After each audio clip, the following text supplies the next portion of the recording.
Twekumirako kadde kalipota embeera y'obudde ng'omwanji nze kuteesa mmiri okugikutuusaako enkuba ekyafudde emba mu bitundu by'eggwanga ebisinga obungi era nga ziwedde essaawa 3 ez'okumakya kotediwezezza milimita za 3.3 so nga Masinde yawezezza milimita za 24.8 Gulu yawezezza milimita 18.7 Bududa 15.3 ate nga Tolo yawezezza milimita 12.2.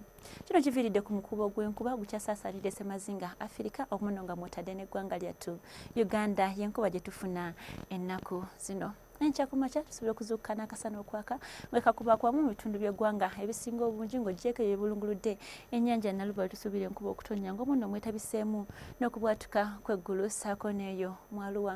Olw'eggulo embeera tugisuubira okukyukira ddala nga mu bitundu by'eggwanga ebisinga obungi bigenda kufunira ddala enkuba omunno nga mwetabiseemu n'okubwatuka kw'eggulu.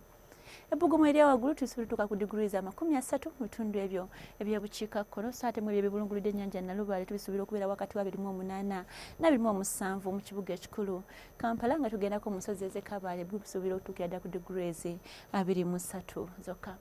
Bwene yali yagadde okumanya ebifa mu mawanga agatwetoolodde tulaba nga Mombasa tusuubirayo enkuba okutonnya omuno nga mwetabiseemu n'akasana akatonotono nga n'ebbugumu erya waggulu egenda tuuka ku digurizi 33. Mu Dubai tusuubirayo obudde obw'ekiddedde so nga ate mu Madrid ne Moscow tusuubirayo enkuba okutonnya n'ebbugumu erya waggulu egenda tuuka ku digurizi 20 eyo mu Rome. Kwebale kutwekumirako sigadde nze kuteesa mmiri kukubiriza okunaaba mu ngalo ate n'obeere waka ggwe ateetaagisa kuvaawo. Tulabagane enkya.